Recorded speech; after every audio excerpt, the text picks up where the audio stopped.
ಎಲ್ರಿಗೂ ನಮಸ್ಕಾರ. ಮತ್ತೊಮ್ಮೆ ನನ್ನ ಹೆಸರು ಅಂಬಿಕಾ ಅಂತ. ಆಲ್ಮೋಸ್ಟ್ ನಿಮ್ಮೆಲ್ರಿಗೂ ಗೊತ್ತು. ನಾನು ಇಲ್ಲಿಗೆ ಬಂದು ಮೇ 13 ಬಂದೆ. ನನಗೆ ಇಲ್ಲಿ ಇದು ಯಾರೋ ಒಬ್ಬರು ಫ್ರೆಂಡು ನಾನು ರೇಖೆ ಕಲಿಯುವಾಗ ಅದು ಹೇಳಿದ್ರು. ಬಟ್ ಆದರೆ ನನಗೆ ಇಂಟ್ರೆಸ್ಟ್ ಇತ್ತು, ನನಗೆ ಸರಿಯಾದ ಯಾರೂ ಮಾಹಿತಿ ಕೊಡ್ತಾ ಇರಲಿಲ್ಲ. ಹಂಗಾಗಿ ನಮಗೆ ಗೂಗಲು ಅದೆಲ್ಲ ಚೆಕ್ ಮಾಡೋಕ್ಕೆ ನಂಗೆ ಪ್ರಕಾಶ್ ಸರ್ ಹೆಲ್ಪ್ ಮಾಡಿದ್ರು. ರವಿ ಸರ್ ಕನೆಕ್ಟ್ ಆದಮೇಲೆ ನನಗೆ ನಮ್ಮ ಮನೆಯಲ್ಲಿ ಸ್ವಲ್ಪ ಪ್ರಾಬ್ಲಮ್ ಜಾಸ್ತಿ ಇತ್ತು. ಅಂದರೆ ಆರೋಗ್ಯದ್ದು ನನಗೇನಿಲ್ಲ, ನಾನು ಹೆಲ್ತಿಯಾಗಿದ್ದೀನಿ. ನಮ್ಮ ಅಳಿಯವ್ರಿಗಿತ್ತು. ಅವರು ಆರೋಗ್ಯಕ್ಕೋಸ್ಕರ ನಾನು ಇಲ್ಲಿಗೆ ಬಂದೆ. ಅವ್ರಿಗೆ ತೊಗೊಂಡ್ಮೇಲಂತೂ ಫುಲ್ಲು ಇವಾಗ ಹೆಂಗಿದ್ದಾರೆ ಅಂದರೆ ಅವರು ಬಿಸ್ನೆಸ್ಗೆ ಬಂದಿದ್ದಾರೆ, ಅಷ್ಟು ಚೆನ್ನಾಗಿ ಮಾಡ್ತಾಯಿದ್ದಾರೆ. ಅವ್ರಿಗೆ ಹೆಲ್ತ್ ಇವಾಗ ಅಷ್ಟು ಆರೋಗ್ಯವಾಗಿದೆ.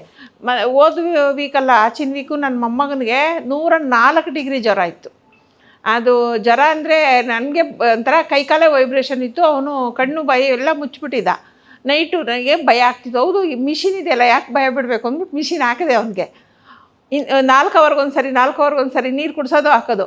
ಬೆಳಗ್ಗೆ ಹೊತ್ತುಟಷ್ಟೊತ್ತಿಗೆ ಆರಾಮಾಗಿದ್ದ. ಒಂದು ಇಂಜೆಕ್ಷನ್ನು ಕೊಡಲಿಲ್ಲ, ಒಂದು ಮಾತ್ರೆ ಕೊಡಲಿಲ್ಲ, ಶಾಪ್ಗಂತೂ ಕರ್ಕೊಂಡೇ ಹೋಗಲಿಲ್ಲ. ಎಲ್ಲರೂ ಅಂತಾರೆ, ಇದೇನು ಇಷ್ಟೊಂದು ಜ್ವರ ಇದ್ದರೂ ನೀನು ಇಷ್ಟು ಧೈರ್ಯವಾಗಿದೆಯಾ, ಫಸ್ಟ್ ಶಾಪಿಗೆ ಕರ್ಕೊಂಡೋಗು ಅಂದರು. ಇಲ್ಲ, ಏನಾಗಲ್ಲ, ಸರಿ ಹೋಗ್ತಾನೆ ಅಂತ. ತಿರ್ಗಾ ಮತ್ತೆ ಒಂದು ದಿವಸ ಮತ್ತೆ ರೈಸ್ ಆಗೋಯ್ತು. ತಿರ್ಗಾ ನೈಟ್ ಇದಕ್ಕಿದ್ದಂಗೆ ನೈಟೇ ಬರ್ತಾಯಿತ್ತು. ಕಂಟಿನ್ಯೂಸ್ 3 ಡೇಸ್ ಹಾಕಿದೆ. ಅವನು ಫುಲ್ಲು ಜ್ವರ ವಾಸಿಯಾಗಿದೆ, ಆರಾಮಾಗಿದ್ದಾನೆ. ಮತ್ತು ಅವನು ಸ್ಟಡಿ ಕಡೆ ಮೊನ್ನೆ ರೀಸೆಂಟಾಗಿ 1 ವಾರದಿಂದ ಹುಷಾರಿಲ್ದಿದ್ದ ಮಲಗಿದ್ರೆ ಓದೋದಕ್ಕೆ ಹೋಗ್ತಾ ಇರಲಿಲ್ಲ. ಓದೋದು ಬೇಡ ಅಂತಿದ್ದ. ತಿರ್ಗಾ ಮೊನ್ನೆ 4-5 ದಿವಸದಿಂದ ಇಲಿ ಆಗ್ತಾ ಇರೋದಕ್ಕೆ ಆರಾಮಾಗಿ ನನಗೆ ಹೇಳ್ದಿರ ಮುಂಚೆನೇ ಎದ್ದು ಹಾಕ್ಕೊಂಡು ಅವನೇ ಓದ್ಕೊಂಡು ಮೊನ್ನೆ ಟೆಸ್ಟ್ ಮಾಡಿದ್ದಾರೆ 4 ದಿವಸದಲ್ಲಿ.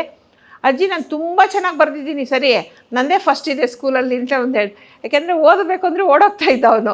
15 ದಿವಸ ರಜೆ ಹಾಕಿದ್ನಲ್ಲ, ಹಂಗಾಗಿ ಇವಾಗ ಅವನೇ ಆರಾಮಾಗಿ ಇದು ಮಾಡ್ತಾಯಿದ್ದಾನೆ. ಇಲ್ಲಿ ಅಂದರೆ ಇವಾಗ ಹೇಳ್ತಾರೆ ಎಲ್ಲರೂ, ಅಯ್ಯೋ ಮೇಡಮ್ ನೀವೇನೋ ಪರಿಚಯ ಇದೆ, ಬೇಗ ಮಾಡಿಬಿಡ್ತೀರಾ, ಎಲ್ಲರೂ ನಿಮ್ಮ ಮಾತು ಕೇಳ್ತಾರೆ ಅಂತ. ಅದು ಸುಳ್ಳು. ಎಷ್ಟೇ ಪರಿಚಯ ಇದ್ದರೂ, ಎಷ್ಟೇ ವಿಶ್ವಾಸ ಇದ್ದರೂ ಜನ ಅಷ್ಟು ಬೇಗ ನಂಬೋದಿಲ್ಲ, ಯಾರೂ ನಂಬೋದಿಲ್ಲ. ಹೇಳ್ತಾರೆ ನಮ್ಮ ಫ್ರೆಂಡ್ಶಿಪ್ಪು ಅದು ಯಾವುದು ಕೆಲಸಕ್ಕೆ ಬರಲ್ಲ. ಅದು ನಮ್ಮನ್ನ ಚೇಂಜಸ್ಸು ಮತ್ತು ನಮ್ಮ ಆರೋಗ್ಯ ಇಂಪ್ರೂವ್ಮೆಂಟ್ ನೋಡೇ ಬರ್ತಾರೆ ಹೊರತು ಜನ ನಾವು ಎಷ್ಟೇ ವಿಶ್ವಾಸ ಇದ್ದರೂ ದುಡ್ಡು ಕೊಟ್ಟು ಯಾರೂ ಇದು ಮಾಡಲ್ಲ. ವಿಶ್ವಾಸ ಪಕ್ಕ ಇರಮ್ಮ, ದುಡ್ಡು ಹೋಗುತ್ತೆ ಅಂತಾರೆ ಹೊರತು ಯಾರೂ ಬರಲ್ಲ.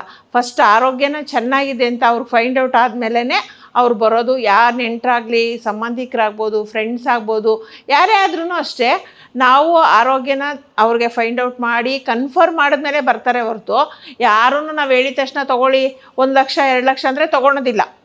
ಅವ್ರಿಗೆ ಕನ್ಫರ್ಮ್ ಆಗಿದೆ, ಚೆನ್ನಾಗಿದೆ. ಹೌದು, ನನ್ನ ಮೊಮ್ಮಗನ ನೋಡಿದವ್ರು ಇವಾಗ ಬಂದವರೆಲ್ಲ ಕೇಳ್ತಾರೆ, ನಿನ್ನ ಮೊಮ್ಮಗ ಅವತ್ತು ಹಂಗಿದೆ, ಇವಾಗ ಎಷ್ಟು ಚೆನ್ನಾಗಿದ್ದಾನೆ.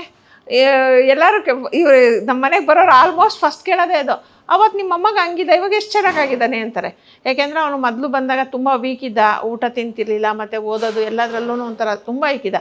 ಇವಾಗ ತುಂಬ ಒಳ್ಳೆ ಚೆನ್ನಾಗಿದ್ದಾನೆ. ಹಂಗಾಗಿ ಇಲ್ಲಿನ ಎಲ್ಲರೂ ಅವ್ರು ಹೇಳ್ತಾರೆ ಇವ್ರು ಹೇಳ್ತಾರೆ ಅಂತ ದಯವಿಟ್ಟು ಯಾರ ಮಾತು ಕೇಳಬೇಡಿ. ಫಸ್ಟ್ ತೊಗೊಳ್ಳಿ, ನೀವು ಅನ್ಬಾಕ್ಸಿ, ಯಾರಿಗೂ ಎಕ್ಸ್ಪ್ಲೈನ್ ಮಾಡಬೇಡಿ, ಯಾರಿಗೂ ಕೇಳಬೇಡಿ. ನೀವು ಅನ್ಬಾಕ್ಸ್ದಾಗ ನೀವೇ ಆಟೋಮೆಟಿಕ್ಕಾಗಿ ಎಲ್ರಿಗೂ ಹೇಳ್ತೀರಾ. ಯಾಕೆಂದರೆ ನಾವು ಅನ್ಬಾಕ್ಸರ್ ಹೇಳೋಕ್ಕೋದ್ರೆ ಏನೋ ಬಿಸ್ನೆಸ್ ಕೇಳ್ತಾಳೆ. ಇನ್ನೊಂದು ಏನಾಗಿದೆ ಅಂದರೆ ಮಾರ್ಕೆಟಲ್ಲಿ ಬೇಜಾನ್ ಬಿಸ್ನೆಸ್ ಇದೆ. ಹಂಗಾಗಿ ಜನ ಬಿಸ್ನೆಸ್ಗೆ ಬಂದಿದ್ದಾರೆ ಅಂತ ಮೈಂಡಲ್ಲಿ ಫಸ್ಟೇ ಫಿಕ್ಸ್ ಆಗಿಬಿಡ್ತಾರೆ. ದಯವಿಟ್ಟು ಯಾರಿಗೂ ಏನು ಹೇಳ್ಕೊಬೇಡಿ. ನೀವು ತೊಗೊಂಡು ನೀವು ಯೂಸ್ ಮಾಡ್ತಾಯಿರಿ, ಆವಾಗ ನಿಮಗೆ ಅನುಭವಕ್ಕೆ ಬರುತ್ತೆ, ನೀವೇ ಹೇಳ್ತೀರಾ ಆರಾಮಾಗಿ. ಹಂಗಾಗಿ ದಯವಿಟ್ಟು ಎಲ್ಲರೂ ಯಾರ ಮಾತು ಕೇಳ್ದಿರಾ, ಯಾರೇ ಏನೇ ಹೇಳಿ ತಲೆಗೆ ಹಾಕ್ಕೊಬೇಡಿ. ಅವ್ರು ಹೇಳ್ತಾರೆ, ಅಯ್ಯೋ ಅದು 2 ದಿವಸ ಮಾರ್ಕೆಟಲ್ಲಿ ಇರುತ್ತೆ ಹೋಗುತ್ತೆ, ಇದು 2 ದಿವಸ ಇರುತ್ತೆ ಹೋಗುತ್ತೆ ಅಂತ. ಅದನ್ನು ದಯವಿಟ್ಟು ಅದನ್ನು ಕೇಳ್ದಿರಾ ಇಲ್ಲಿ ತೊಗೊಂಡು ಯೂಸ್ ಮಾಡಿ.